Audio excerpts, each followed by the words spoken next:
Welcome back to Brandon Sports Talk. In today's episode, I have the privilege to interview the Quinnipiac head rugby's coach, Coach Rebecca Carlson. How are you doing today? I'm good. Can you talk about how you knew that you wanted to get started in your college coaching career? I don't think that any person I don't know, you interview more people than I do, but I don't know that anyone actually sets out to be a college coach. I think most of the people that I meet in the space, decide that it's something they want to go into because they want to teach or they enjoy the sport or they enjoy enriching people's lives. And I think that's a cool intersection. There isn't I don't think I've ever met an athlete that's like, what's a college major I can take in order to be a college coach? No one's ever said that. And most of the people that I have mentored that have decided to go into the college space, it's been me saying to them, have you ever thought about? So I don't know. The answer is I didn't plan on it that way. I was a journalism major. I loved to write. I loved to speak. I loved all of those things. And just it came together as a nice marriage between me loving sports and wanting to make a difference in it. What's it like going to Eastern Illinois to play rugby? Again, I was a dual sport athlete when I went to Eastern Illinois, and at the time they had added the first NCAA women's rugby program in the country. I was actually a student athlete at West Virginia University, kind of living out my parents' dream in that way. My brother was an Ohio State captain of the tennis team. My sister was the captain of the Pittsburgh tennis team. So I was like, I want to do something different. I would like to do multiple sports. I always had. So I went to Eastern to try and make some history. And it was a state school. Probably treated its female sports marginally different than its male sports. I wouldn't say I had the most positive time there in terms of how much they valued women's athletics, but I think that whole experience was pivotal for me to be part of my story, to craft why I do what I do today. What was it like, obviously, being a dual athlete during your time at Eastern Illinois? It was exhausting. It was tiring, and it was wonderful. It was something I can always say for the rest of my life I did. It was Brandon back in that time. They didn't keep track of your hours. You went to both practices. You went to both strength and conditioning sessions. There wasn't, oh, I can't make it today because I have my other sport. Like, I did both.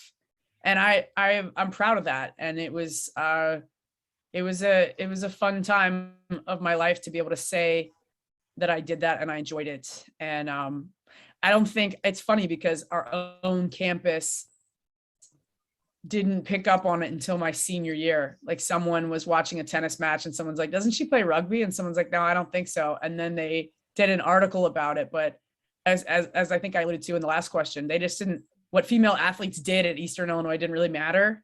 So it was like a new thing for them. And I don't know what they do now and how they treat their female athletes. But when we were there, it was, yeah, work hard and you aren't really seen. So What were some of your accomplishments on the rugby side? my accomplishments on the rugby side, as in on the field, off the field, both. On the field. Which one? On the field. Oh, on the field. It's interesting because the only time that I had a full season with rugby, because I was playing tennis a lot, they didn't want me to get hurt in rugby. I went to most of the practices I went to all the practices and all the trainings for 3 years. And then my 5th year, I got to play rugby full time.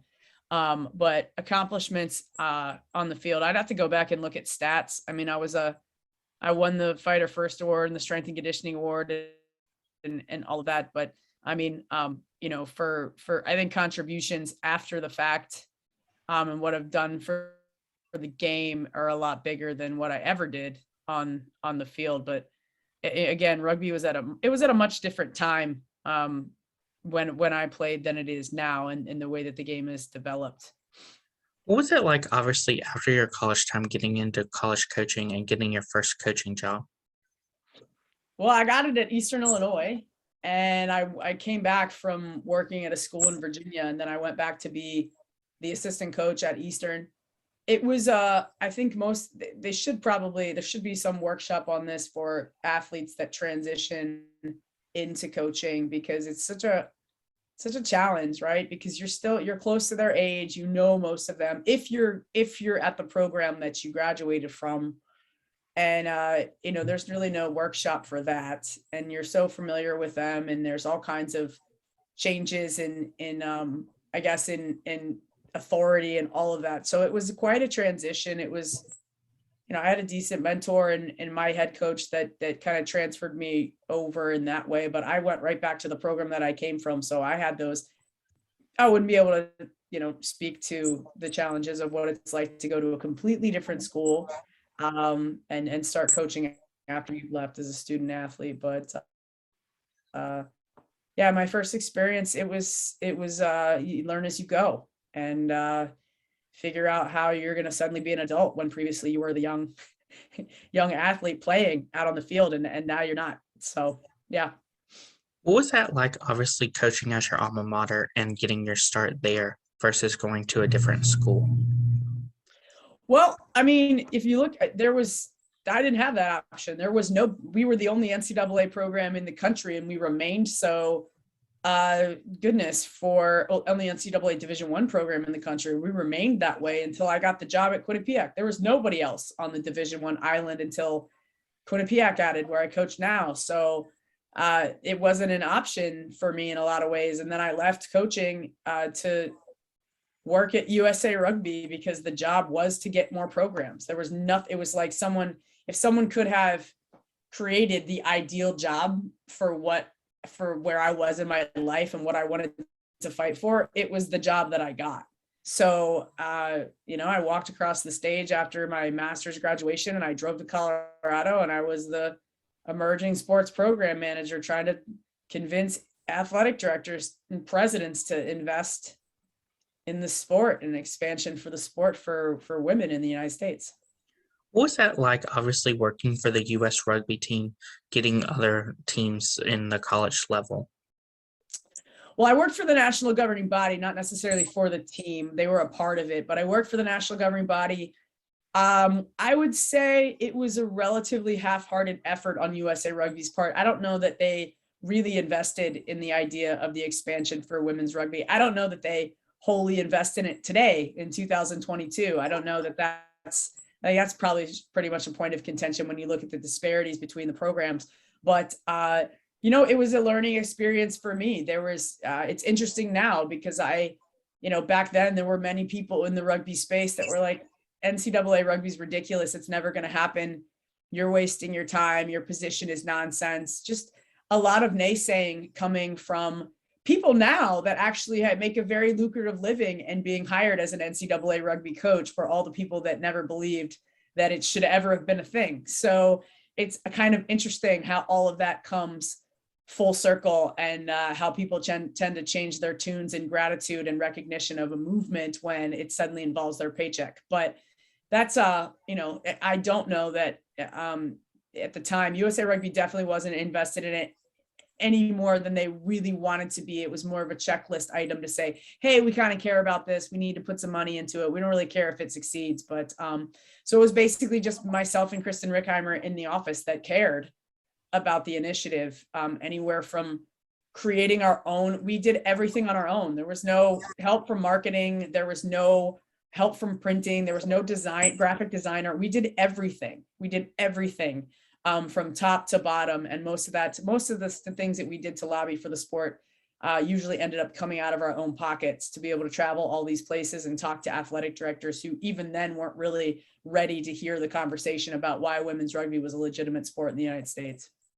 What was it like, obviously, when you became the head coach for the first time in your coaching career, coming to Quinnipiac? Well, it wasn't something that, it's funny, because I actually tried to, at that time, I had already left USA Rugby, and I was working in another job, a really good one, in marketing, and a very successful company that's even skyrocketed since then. And I was like, I'm out of this. I don't really need to be in it. So I contacted a couple people that were from Eastern Illinois University that had a history of caring about the initiative. I was like, hey, are you interested in it? And and at the time they were all at different places in their lives. And I thought to myself, all right, if they're not going to take it, I'll go for it. I'll go for the job. And I had already, the reason I even had a Quinnipiac connection was because I had already been in contact with the athletic director from my job at USA Rugby when Quinnipiac was interested in elevating women's rugby. I had done all of the preliminary work to give them information about how they should add rugby.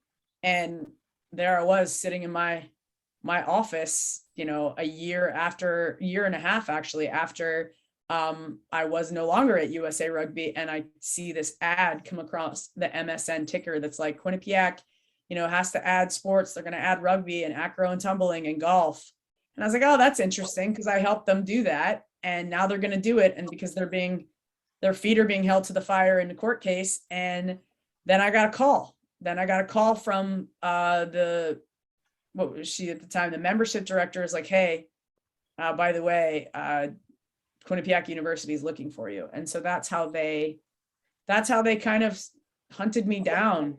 And, Jack McDonald said he wanted somebody who was going to be a visionary for the program, and that's what they got. What was it like, obviously, being the first head coach for the program in program history? What was it like? It was hard. It was difficult. We built the program from the ground up. It was exciting in a way, and I don't think I'd ever do it any other way. I would always go from scratch. We didn't have a club team to kind of have a foundation on. We had solely athletes who had played one or two sports, who were walk-ons, people that you found on campus. And then we brought in 2 recruits the first year. No one even knew how to pronounce our name. People still struggle with how to pronounce our name, but it was difficult. It was exciting. And it's one of the things that I'm probably most proud of, that we're one of the few, actually we were the only at the time that built from the ground up. But it's funny because Newberry College is an NCAA program, and that's one of my former athletes, and she's building it from scratch. So our program built it from scratch, and now my former athlete is the second one to build it from scratch. So we have a pretty cool little legacy circle going on there. How was it like, obviously, going to the NCAA Rugby Championship back-to-back from 15 to 17? What was it like? It was hard. Again, people tend to think that it was something that was pretty simple. It's funny because all 3 of those championships we were down, anywhere from 5 to 12. I think at one point 16 points we were down, and we ended up coming back. And to be on top for 3 years in a row is a hard thing. And we're even working now to try to get back there. But I think the great thing that we did for the game in winning those 3 national championships is that everybody had to chase us. It actually raised the profile of how hard other teams would have to work. It raised all the ships. It said, you guys better get on your recruiting, because and is it a positive thing for one team to stay on top every single year? I don't know. I don't have research on that, but it was a good thing for the game that there was something to chase and something to go for. And now you see where the national championship is. I mean, the national championship that we had in 2015 looked nothing like the national championship that we have now. And that's a testament to us wanting to be better for the women's game and get better every year. What was that feeling like, of going to the national championship and hoisting the trophy and knowing that your hard work paid off for those 3 years? I was really happy for the athletes. I think I don't actually hoist the trophy. I hand it over to my captain, because that's their moment, and that's their time to enjoy and to really kind of reap the benefits of their work. They do. That's funny you ask, because I remember all 3 times somebody would hand it to me, and I'd transfer it over to the players, and they would all, it's the same thing that happened 3 years in a row, and they would gather around it and just start screaming and go crazy. And it's a good moment. What does a typical rugby game day look like for Quinnipiac? What does a typical game day for rugby look like? So from my end, I'll get there 3 hours early, and then the athletes will come in and start doing rehab and getting taped and doing all the pre-physical things they need to do before the game. They'll have a meal. Um, they will be in the locker room. The music will be really loud. I'll be in printing out stat sheets and preparing information for social media that day, or special facts for the people doing the color for the games if we have it broadcast, and just going in, doing the team speech. They get hyped, they walk out, they do their they do their warm up. We do national anthem, all of the NCAA intros, and then we have kickoff, and that is the game. And then after, our program we'll eat food after and kind of hang out, and that's what it looks like. Of course, who are some of the teams that you face each week in your conference? So we'll play against Army, we'll play against Dartmouth, Brown, Long Island University, Sacred Heart, Mount St. Mary's. Princeton is coming on board this fall. So, there's eight or so in that particular conference that we'll compete against. What is that like, obviously, getting to face those military academy schools like Army? I think it's the same in some ways of playing, a Harvard or a Dartmouth. I grew up on the Naval Academy, so it's kind of exciting to be back on a military academy when we play them at West Point. That's an experience. I mean, I think the last time that we played Army at their place, they were paratroopers and they were preparing for, a pre-football game, and there were people jumping out of planes right over our field, and it's exciting. And there's a lot of nostalgic, I guess, traditions that military teams have that is always appreciated when we go and visit them. But I would say it's not much different than when we play anyone else. What's that going to feel like, obviously, when you get to play Princeton this upcoming year? I think it'll be the same as any other game, other than, that they're welcoming them into the conference. It means we're expanding. If we have another team to play in Division I, it means that we've been doing good work to show us to athletic directors of what they should invest in, and that we can expand in that way. So it'll be exciting. Can you talk about, of course, the culture that you've helped build for the rugby program at Quinnipiac? Yeah, I think there's something to be said about how we build culture. And one thing I learned after pandemic certainly is culture is something to be fine-tuned and paid attention to at all times, not just when you're winning, not just when you're losing, all times. And building the culture, I think I was lucky in that regard. I didn't inherit anyone's program. I created the program. So there is that level of expectation from the starting point. I always thought it would be easier to loosen up the ship later on than loosen it up in the beginning and then try to tighten it up. That doesn't usually bode well, but it's been kind of the known standard since we started the program. I've been the only coach ever of the program. So, building culture is something you have to work at every single day. And I think that, there's a time period sometimes in your career when you get a little bit comfortable and you assume that because you have that legacy and you have that career that, and that culture, that it's something that the students will just pass down to one another. And when that doesn't happen, you're having to almost build all over again. And that comes from a few different places. I think that, it is a work in progress. And, a lot of our athletes, especially after pandemic, have had nothing about their college experience that has been ordinary or normal. And so I think to this class's credit, and to the last three classes, they don't really know normalcy in college athletics, and they don't really understand it. They haven't had the same opportunities as classes before them have to really understand the culture. I don't know how you really, really establish a connection with somebody when you're 6 feet from them, when you're wearing a mask. So I think that part is culture is something that's always ongoing. I'm proud of the one that we've built, but you just have to keep working at it. What are some of your future plans with the rugby program? I think that depends on I think that depends on Quinnipiac. I think that depends on the program and the way that my ability as a coach and my staff's ability to coach and lead them through what appears to be somewhat of a tumultuous time in athletics is it's those things, two things have to go together. What the university wants, what they're trying to accomplish in athletics, and how Quinnipiac Rugby can align with that without diluting the student athlete experience. So I think the future plans have everything to do with, with those three things in mind. What does the recruitment process look like for those prospective student athletes looking to play college rugby? What does it look like for them from their angle? Like, are you asking how they go through the process? Is that? Mhm. Yeah, it's the same. I mean, it's if you've had plenty of people that you've talked to, Brandon, it's the same. It's same for soccer. It's the same for basketball. We go out, we scout, we look at game film.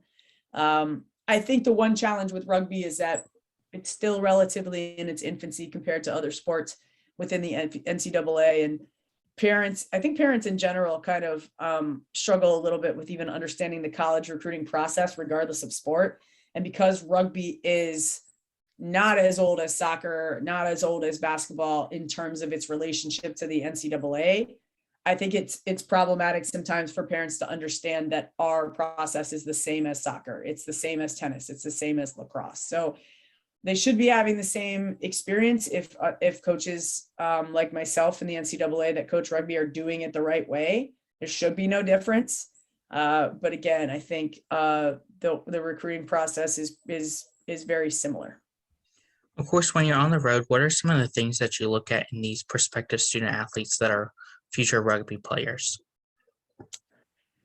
What are some? It depends. It depends on what positions that we're looking for. I mean, I've recruited athletes that I don't need at that position, but strictly because they have a certain persona out on the field, or they've have been role players for their team.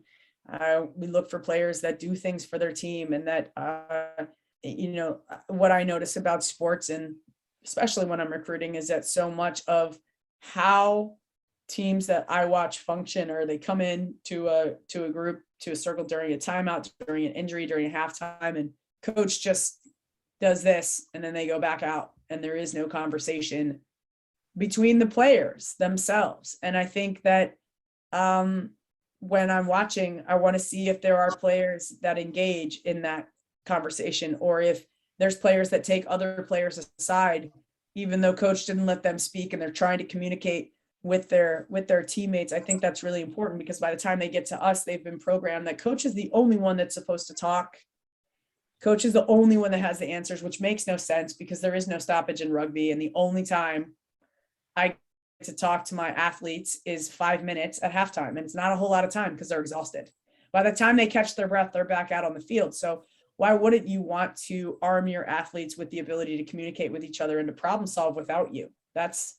I'll look for problem solvers. I'll look for that. I'll look for certainly anyone who has a foot on them and can kick soccer, like a soccer player, which is why we love crossover athletes from basketball and soccer and track. And so it really depends on the year and what positions that we're looking for. But, overall multi-sport athletes make really, really well transitioned players for us. What does the official visit look like on the rugby side? What does official visit look like? Same that it would look like for any other sport. You bring them in, you show them the facilities. I think the difference between our experience is the conversations that we have with the athletes and the conversations we have with the parents jointly, when we have that conversation about what an experience looks like and what they really kind of filing down to the core of what they're looking for, because no kid will ever say, I'm just coming here to play a sport. Like, I will be able to tell when a kid's on a visit and they have had zero interest on the academic side and they're just asking about rugby. So what we do is, for those athletes, we really level with them and say, this is an experience that is 6 days a week, and it requires an enormous amount of commitment to both your athletics and your academics. And we level with them about the value that being part of the program brings, not just on the field, but also off the field. and providing them kind of a framework of what they're going to gain and how they're going to grow as a person. And especially based upon some really obvious trends that we see in athletics with accountability and with stress and anxiety and pressure and all of that, we illuminate them to those issues that they're going to face and how Quinnipiac can be part of that puzzle and the solution for that proactively. What advice would you give those prospective student athletes that are in high school looking to play college rugby? I would advice. I would say, when you're crafting out to be seen, people put a lot of emphasis offensively. They'll show you, I'll get countless video of athletes, game film that's of them scoring and running for 20 yards, 30 yards to score a try. And they don't send anything defensively. So I don't know how they are defensively, but I also don't know much about them as a person. And we try to extract those things from phone calls and recruit questionnaires, just being as open to the conversation as you can possibly be, and working toward, not just, we try to ask open-ended questions rather than closed questions to engage a recruit. But I would say, I think the biggest thing for rugby athletes, because they are somewhat new to the space, newer than the soccer athletes and the basketball athletes, that administratively understanding what the process looks like and educating yourself there and not having mom and dad do everything for you, it is going to put you to the front of the line. Because I'll tell you, Brandon, most of the things we do now for the NCAA Eligibility Center, they used to be written, like you had to actually write it on a piece of paper and send it in. Now everything's digital. But I think because we've made it so easy, people just don't do it because it's accessible. So get on your process, do your checklists. And if you're a person that coaches have to chase around to get stuff done, it's probably not going to happen. What advice would you give those college rugby players looking to go play professionally and go on the US rugby side and even the Olympic side?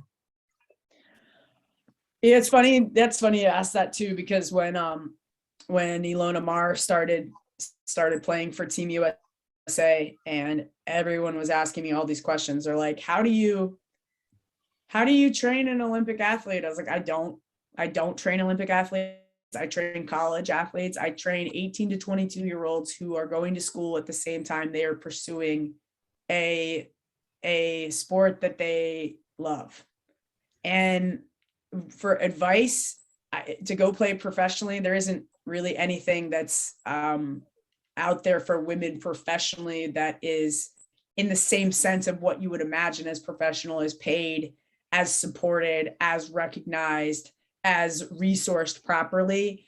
But as far as Team USA goes, the work that you do in college, people think that it's all about, oh, I got to get selected for this camp. And if I go to this camp, I'm going to get selected for Team USA. But if you're doing your work 9 months out of the year at the school that you're going to, you don't have to base it off of one camp that you go to. I think all this pressure that we put on ourselves to show off at one camp when we haven't done the work 9 months out of the year doesn't make any sense.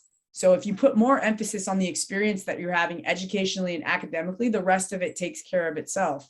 But also, if you're not doing extra outside of your practice that you do with your team, it's not an option for you to go to Team USA or play professionally. So, yeah. What advice would you give future college coaches looking to get started in the industry of coaching college rugby? Administrative wise, I mean, there's a lot of people out there that can coach rugby, but administrative wise, there's very few people that understand the operation of college sports. So I would say have an understanding of the way that college sports operates and who people answer to and how their departments are built and how they're structured out and who you go to for resources and how you advocate for your athletes. All of those things, they matter, and they will heavily decide whether or not you are part of a program that supports its athletes properly or doesn't. So educating yourself, not just from a technique, the technique side of things and the teaching the game that side of things is right now, for where we are in the sport, is secondary to how we function within the athletic department and how we get what we need for our athletes who are coming to us with the assumption that we are treated like everybody else, like the basketballs and the hockeys and the lacrosses that they see. That's wonderful advice. Where can my listeners find you at on social media along with the Quinnipiac Rugby program at? So we're at on Twitter. We are at QU_rugby, and then that's the team. And then for me, I am at TF Coach Carlson on Twitter. And then it's also TF Coach Carlson on Facebook.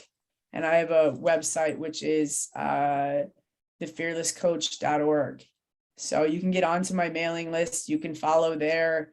And most of the cyclical releases for what I'll write about in terms of just in terms of culture building and team issues and coaching issues, that comes out, and you would be on that mailing list if you jump on there. Thank you again, Coach Rebecca Carlson, for your interview, and best of luck in your future with the Quinnipiac Rugby program. Thanks, Brandon. Appreciate it. You can find Brandon Sports Talk on Facebook at Brandon Sports Talk, Instagram at Brandon Sports Talk, Twitter at Talk_Brandon, and you can find me on YouTube at Brandon Sports Talk. Don't forget to like, comment, and subscribe. Thank you again, Coach Rebecca, for your interview, and best of luck in your future.